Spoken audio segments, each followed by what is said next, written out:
Hello students, welcome to my YouTube channel Kharakwal classes. Students, उम्मीद करता हूँ आप सभी व्यस्त होंगे, स्वस्थ होंगे, मस्त होंगे। स्टूडेंट्स, आज का टॉपिक है क्लास 10th के मैथ का 2022 में जो क्वेश्चन पेपर आया था उसका सॉल्यूशन प्रोवाइड करूंगा मैं आपको। देखिए आप, ये पहला पेज है। अब जो क्वेश्चन स्टार्ट हो रहे हैं नेक्स्ट पेज से हो रहे हैं। पहला क्वेश्चन देखिए स्टूडेंट्स, क्या बोल रहा है। किसी श्रेणी का nवां पद 2n+1 है तो इस श्रेणी का 10वां पद होगा। तो n की जगह 10 रख देंगे स्टूडेंट। 10 दूनी 20 और 1 21 हो जाएगा। ऑप्शन 4 करेक्ट हो जाएगा। ठीक है। अब यहाँ पर सेकंड क्वेश्चन पूछ रहा है sine 25 cos 65 plus cos 25 sine 65 का मान ज्ञात कीजिए। ठीक है। तो यहाँ पर क्या करेंगे हम, साइन 90 में से क्या घटाएंगे कि 25 आ जाए, 90 में से 65 घटाएंगे 25 आ जाए, साइन 90 माइनस 65 हो जाएगा। इसको ऐसे ही रखेंगे। यहाँ पर 65 में कन्वर्ट किया है अपन ने, तो यहाँ भी हम क्या करेंगे, कॉस 90 माइनस 65 करेंगे तो 25 आएगा, है ना। तो sine 90 minus theta cos theta होता है, cos theta into cos theta cos square theta हो जाएगा। यहाँ पर भी cos 90 minus theta sine theta होता है, sine theta into sine theta sine square theta हो जाएगा। तो यहाँ पर cos square 65 plus sine square 65 equal to 1 हो जाएगा, क्योंकि sine square theta plus cos square theta equal to क्या होता है, 1 होता है, इसलिए। ठीक है स्टूडेंट्स। अब तीसरा क्वेश्चन देखिए, एक गोले का व्यास 14 सेंटीमीटर है, इसका वक्र पृष्ठ ज्ञात कीजिए। व्यास दिया है स्टूडेंट, तो त्रिज्या निकालोगे, आधा होगा व्यास का जो कि 7 हो जाएगा त्रिज्या, और वक्र पृष्ठ क्या होता है 4πr² होता है। वैल्यू रखेंगे तो आपका आंसर आ जाएगा। ठीक है, वैसे 616 का आंसर आ रहा है। ठीक है। चौथा क्वेश्चन है, ट्रायंगल एबीसी में AB 6√3, AC 12 centimetre, BC 6 centimetre है, तो कौन बी होगा। ठीक है। तो पाइथागोरस थ्योरम लगाएंगे स्टूडेंट्स। पाइथागोरस थ्योरम को प्रूव कराएंगे। ठीक है। सबसे बड़ी भुजा कर्ण है ना। कर्ण का वर्ग शेष जो भुजाओं के वर्गों के योग के बराबर है, इसलिए जो कर्ण के सामने वाली भुजा को AC लिखा है, तो सामने वाली भुजा के कौन क्या होगा, बी होगा, वो 90 अंश होगा। ठीक है। एक पासे को एक बार फेंका जाता है एक विषम संख्या ऊपर आने की प्रक्रिया। तो विषम संख्याएं क्या होती हैं पासे में, 1 से 6 तक गिनती होती है। विषम संख्याएं 1, 3 और 5 होंगी, यानी कि 3 नंबर होंगे टोटल, है ना। 6 में से तो 3/6 हो गया, मतलब काटा तो अपने 1/2 हो गया। ठीक है। बिना विभाजन प्रक्रिया करे बताइए कि परिमेय संख्या 129/2 5 की घात 7 गुणा 7 की घात 5 का दशमलव प्रस्थान शांत है या अशांत। यह अशांत है स्टूडेंट, क्योंकि आपको पता है कि अगर हर में 2 और 5 के गुणज के अलावा कोई भी नंबर आए तो अशांत आवृत्ति हो जाती है। तो यहाँ पर 7 है, इसलिए अशांत हो गया। ठीक है। सातवां क्वेश्चन है, क्या बोल रहे हैं क्वेश्चन, एक द्विघात बहुपद ज्ञात कीजिए जिसके शून्यों का योग तथा गुणनफल क्रमशः 0 और √5 है। शून्यों का योग है 0, गुणनफल है √5। तो क्या होता है फॉर्मूला, x² माइनस शून्यों का योग इंटू एक्स प्लस शून्यों का गुणनफल। तो x² माइनस शून्यों का योग 0 इंटू एक्स 0 हो जाएगा, प्लस शून्यों का गुणनफल, तो x² प्लस √5 हो जाएगा आंसर। ठीक है। सातवां क्वेश्चन हो गया है सॉल्व। आठवां क्वेश्चन देखेंगे हम। आठवां क्वेश्चन देखिए, द्विघात समीकरण के मूलों की प्रकृति ज्ञात कीजिए। ठीक है।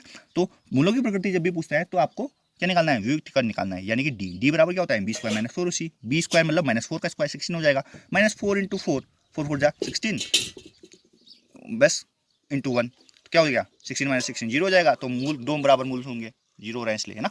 एक वृत्त की कितनी स्पर्श रेखाएं हो सकती है बोल रहा है। तो एक वृत्त की कितनी स्पर्श रेखाएं हो सकती हैं स्टूडेंट्स, अनंत हो सकती है। क्यों हो सकती है अनंत, इसलिए हो सकती है स्टूडेंट्स, क्योंकि देखो एग्जाम्पल से आपको समझा देता हूँ थोड़ा मैं। वृत्त के ऊपर कोई भी स्पर्श रेखा अगर आप खींचेंगे तो देखिए, देखो एक वृत्त की कितनी स्पर्श रेखाएं हो सकती हैं, एक वृत्त है कितनी स्पर्श, देखो यहाँ पर एक स्पर्श रेखा खींची, यहाँ पर एक और स्पर्श रेखा जाएगी, मतलब हर पॉइंट पर कितनी बहुत सारी स्पर्श रेखा, ये ये ये ये स्पर्श करते हुए जा रही चाहिए पर ना, स्पर्श कोई कोई नहीं जा रही, देखो मेरी सारे की सारे अनंत हो रही हैं, हो रही नहीं हो रही। और किसी बाह्य बिंदु से वृत्त पर कितनी स्पर्श रेखाएं हो सकती है, तो 2 हो सकती है। देखो ये बाह्य बिंदु से 2 हो सकती है ऐसा।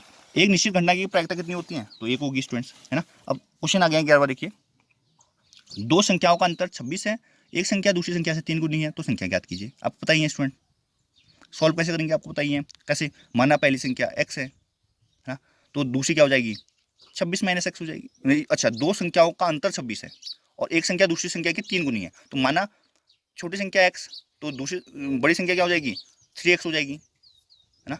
3x माइनस एक्स बराबर 26, तो 2x बराबर 26, x बराबर 13 हो जाएगा, तो दूसरी 13 39 हो जाएगी। ठीक हो गया।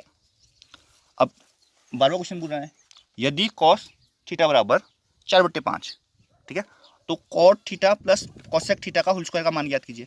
तो लाला लाया खाते खाते ऐसे क्या होगा, आधार बट्टे कर्ण, 4 आधार है, कर्ण 5 है, तो पाइथागोरस थ्योरम लगा के आधा लंब निकाल लोगे। और कॉट थीटा क्या होता है, खाते खाते आया आधार बट्टे लंब, वैसे कॉसेक भी जो होता है वो रख के स्क्वायर कर दोगे, सॉल्व कर लोगे बिंदुओं के जोड़ वर्गाकार के अंदर पहले, है ना।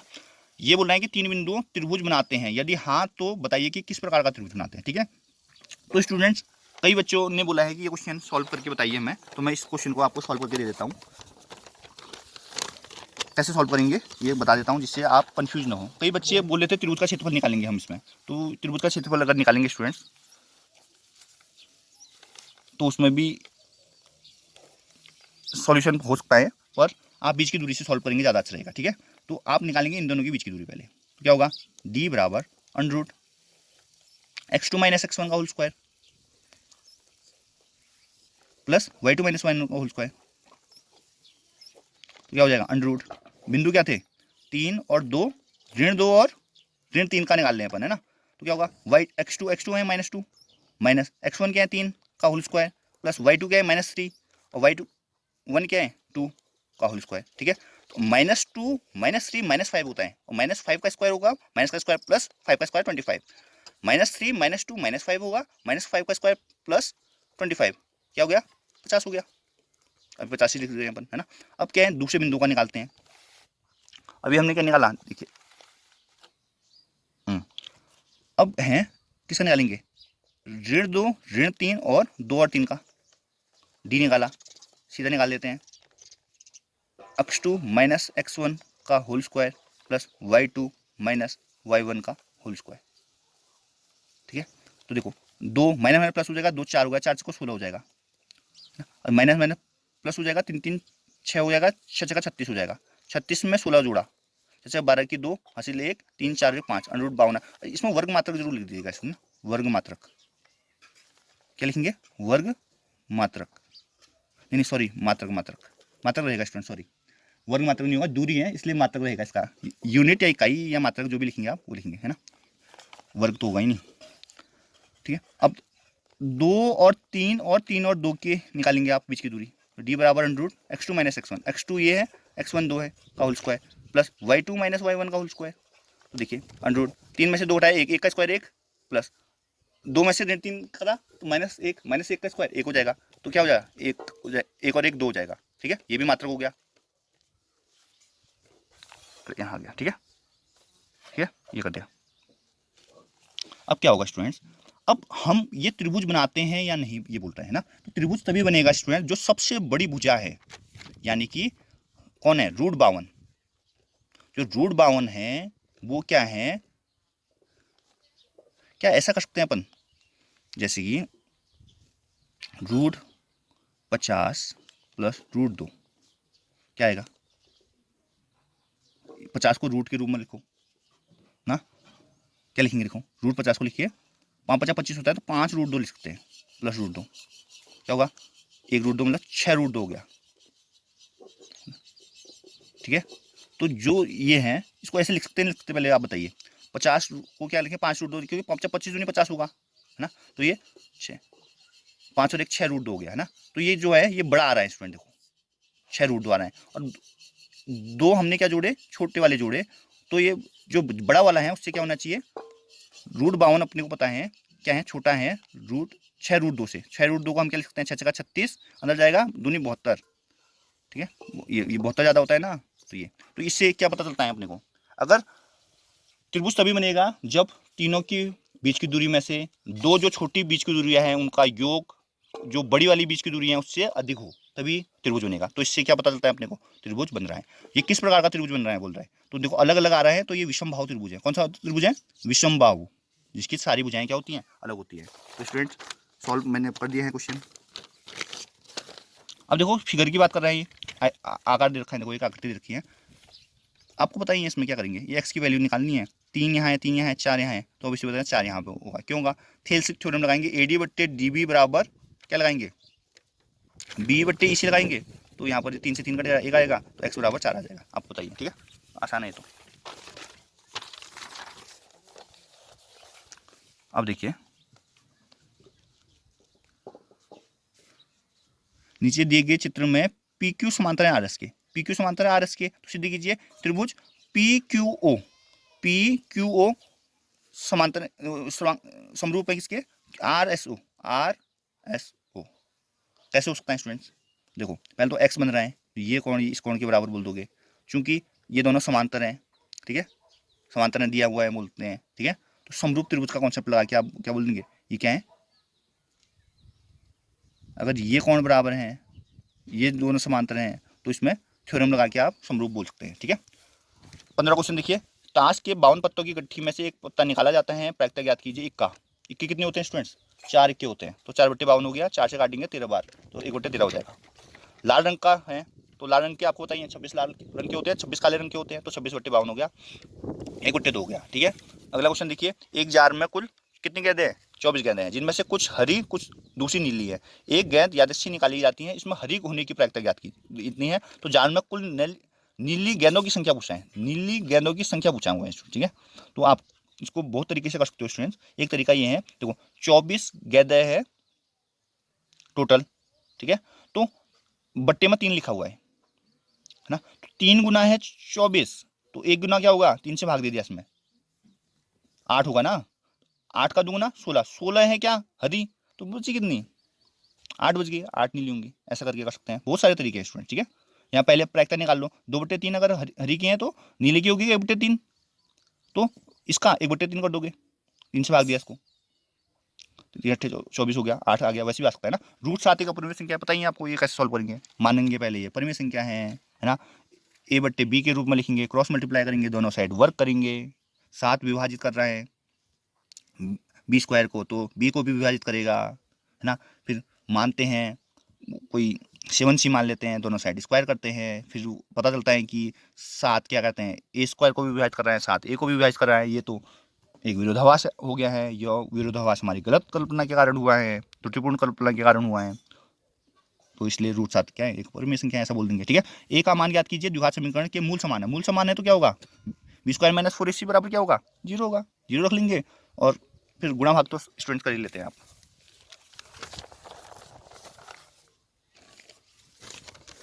अब 18 क्वेश्चन देखिए, समीकरण 1/x + 2/y = 3, 2/x - 1/y = 2 को हल कीजिए। बहुत सारे स्टूडेंट्स ने बोला है क्वेश्चन सॉल्व करवा दीजिए, क्योंकि ये थोड़ा कॉम्प्लिकेटेड हो रहा है, 1/, वाले क्वेश्चंस में स्टूडेंट ज़्यादातर कंफ्यूज हो जा रहे हैं कि सॉल्व करेंगे कैसे, ठीक है। कोई दिक्कत नहीं है स्टूडेंट्स, सॉल्व कर देता हूँ मैं, ठीक है। देखिए 18 नंबर क्वेश्चन क्या है, तो यहाँ पर क्या करते हैं स्टूडेंट्स, 1/x को u मान लेते हैं और 1/y को मान लेते हैं अपन v। तो देखिए होगा क्या, 1/x की जगह में u लिख देंगे, तो u प्लस है तो प्लस, 2/y, 1/y की जगह v है तो 2v हो गया, बराबर 3 दे रखा है, समीकरण बना दिया अपन ने, है ना। और 2/x, 1/x की जगह में u रखना है तो 2u हो जाएगा, माइनस है तो माइनस आएगा, 4 की जगह 4 आएगा, 1/y की जगह में v रखना है तो 4 क्या आ जाएगा, v बराबर 2, बस काम खत्म, है ना। समीकरण को कर दो एक, इसको समीकरण 2, ठीक है। अब आपको दिख रहा है स्टूडेंट, हाँ दिख रहा है। समीकरण 1 को कर दो स्टूडेंट क्या, 2 से गुणा, यहाँ 4 हो जाएगा ना, विलोपन विधि लगा लीजिए स्टूडेंट, विलोपन आपको पसंद भी है ना। समीकरण 1 को 2 से गुणा करने पर, ठीक है, 2 से गुणा करेंगे तो क्या हो जाएगा, ये हो जाएगा 2u + 4v, 4 है, बराबर 3 × 6 हो जाएगा, और ये ऐसी रहेगा, 4v = 2।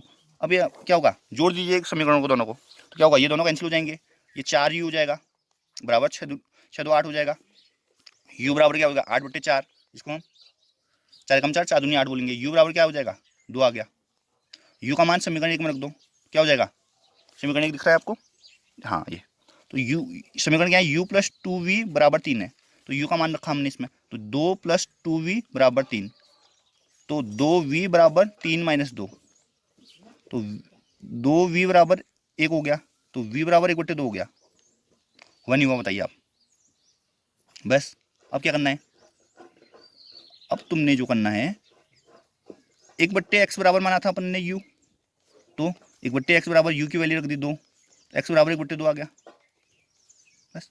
और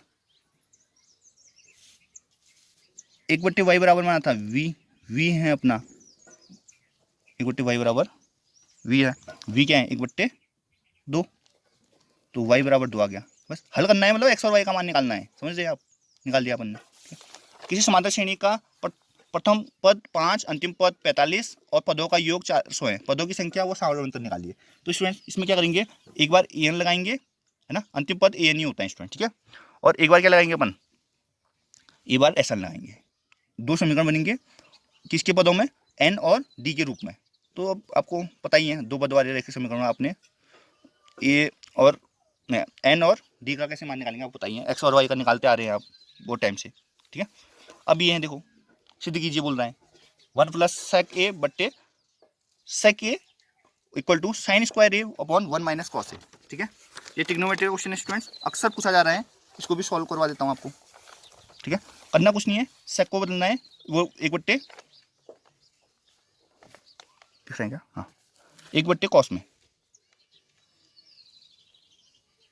बट्टे एक बट्टे कॉस कर दिया, ठीक है। अब लॉस ले लिया आपने, देखो कॉस ए हो जाएगा, कॉस ए -1 हो जाएगा बट्टे एक बट्टे कॉस ए। आपको बताइए सबसे नीचे वाले से बीच वाले को कैंसिल हो जाता है, सबसे ऊपर जाता है इसलिए, है ना, क्या गया, कॉस ए -1 हो गया।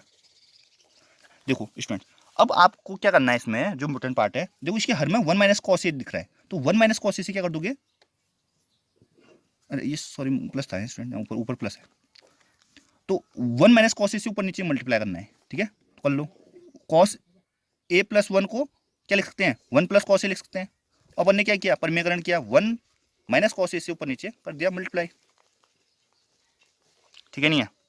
अब क्या हो जाएगा, देखो ये हो जाएगा ऊपर ए प्लस बी ए माइनस बी, क्या होता है ए स्क्वायर माइनस बी स्क्वायर, और ये 1 माइनस कॉस ए ऐसे रहेगा, 1 माइनस कॉस स्क्वायर क्या होता है साइन स्क्वायर ए बट्टे 1 माइनस कॉस, यही था पर ना लेफ्ट हैंड साइड, देखो sign square A upon 1 minus cos A, sign square A upon 1 minus cos A, ठीक है स्टूडेंट्स।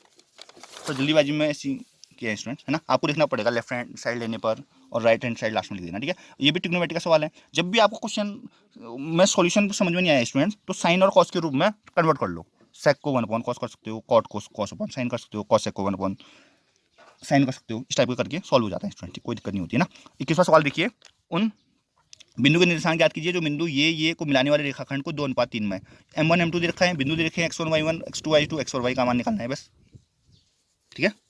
एक्स एक्स पर वो बिंदु निकालिए, एक्स एक्स पर जब भी बिंदु बोलेगा तो वाई एक्स 0 रखेंगे, तो x, 0 बिंदु का निर्देशांक होगा, तो ये समान दूरी पे, बीच की दूरी निकाल दोगे दोनों में और बराबर कर दोगे, आसान सवाल है स्टूडेंट। अगला क्वेश्चन देखते हैं स्टूडेंट, है ना, देखिए क्या बोल रहा है, चित्र में छायांकित भाग का क्षेत्रफल ज्ञात कीजिए यदि ABCD भुजा 14 सेंटीमीटर का एक वर्ग है तथा 2 अर्धवृत्त है, अर्धवृत्त है स्टूडेंट्स, ठीक है। तो क्या करोगे, वर्ग के क्षेत्रफल में से या स्क्वायर में से 2 अर्धवृत्तों का क्षेत्रफल क्या करोगे, घटा दोगे, तो छायांकित भाग आ जाएगा, ठीक है। अब देखिए 4 सेंटीमीटर त्रिज्या वाले एक वृत्त के त्रिज्यखंड OAPB का क्षेत्रफल ज्ञात कीजिए जिसका कोण 30 संगत दीर्घखंड का क्षेत्रफल भी ज्ञात कीजिए, ठीक है। OAPB का क्षेत्रफल, OAPB पहले तो लघु त्रिज्यखंड निकालना है, फिर दीर्घ त्रिज्यखंड, लघु त्रिज्यखंड निकाल दोगे कैसे, θ/360 पाई r स्क्वायर से, ठीक है। फिर दीर्घ बोल रहा है, दीर्घ में क्या करोगे, वृत्त का क्षेत्रफल पाई r स्क्वायर में से लघु त्रिज्यखंड घटा दोगे, दीर्घ त्रिज्यखंड निकल जाएगा, ठीक है स्टूडेंट्स। आई बात समझ में स्टूडेंट। अब देखो अगला क्वेश्चन, 6 सेंटीमीटर त्रिज्या वाला एक वृत्त खींचिए, केंद्र से 10 सेंटीमीटर दूरी स्थित एक बिंदु से वृत्त पर स्पर्श रेखा युग्म की रचना कीजिए, उसकी लंबाई मापिए। आसान है ये भी, है ना, रचना वाला सवाल है स्टूडेंट, जो बोल रहा है वो कर दीजिए। सिद्ध कीजिए कि बाह्य बिंदु से किसी वृत्त पर खींची गई दो स्पर्श रेखाओं के बीच का कोण स्पर्श बिंदु को मिलाने वाली रेखाखंड के अंतरित कोण का संपूरक होता है, बोलता है। सिद्ध करने वाला सवाल आ गया है, आय वाला सवाल आ गया है, बोट वाला धारा के अनुकूल प्रतिकूल बोलता है, ठीक है। अब ये 27वां सवाल है, मोस्ट इंपोर्टेंट सवाल है स्टूडेंट, अक्सर पूछा जा रहा है पेपर में, ठीक है। क्या बोल रहा है, एक 80 मीटर चौड़ी सड़क के दोनों ओर आमने सामने समान लंबाई वाले 2 खंभे लगे हुए हैं, इन दोनों खंभों के बीच सड़क के एक बिंदु से खंभों के शिखर के उन्नयन कोण 60 और 30 है, खंभों की ऊंचाई और खंभों के बीच की दूरी ज्ञात कीजिए। ये क्वेश्चन मैं सॉल्व करवा देता हूँ स्टूडेंट्स, बहुत इंपॉर्टेंट क्वेश्चन है, अक्सर पूछा जा रहा है पेपरों में,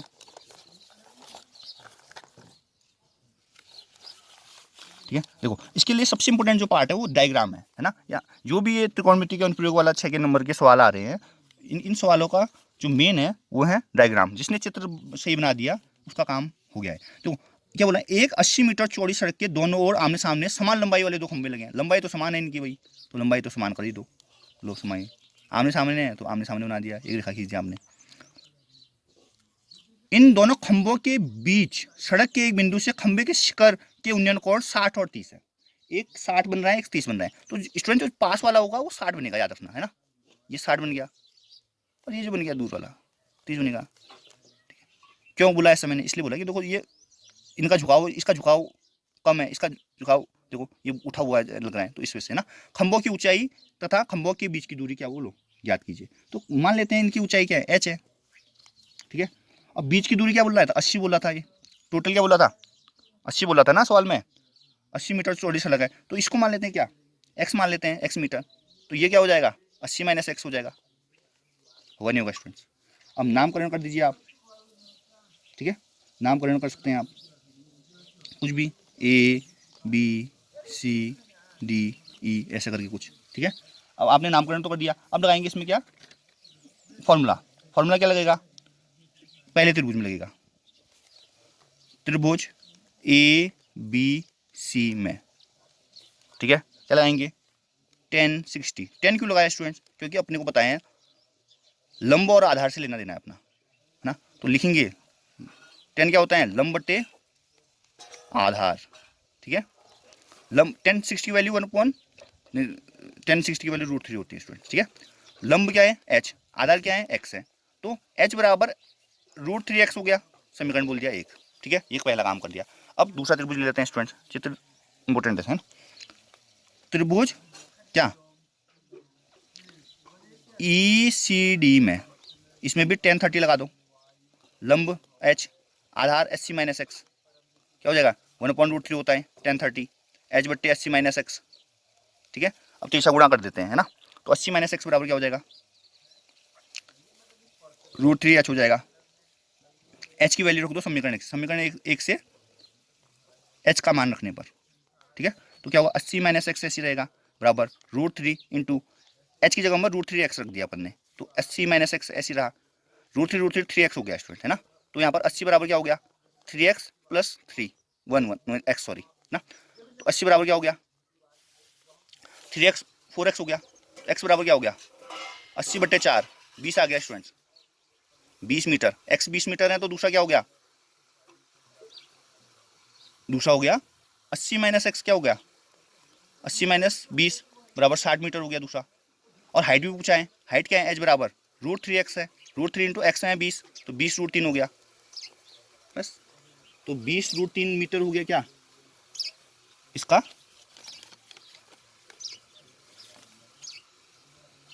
ऊंचाई हो गया, और 20 और 60 हो गई खंभों से इसकी दूरी हो गई, ठीक है स्टूडेंट्स, समझ में आ गया होगा स्टूडेंट्स।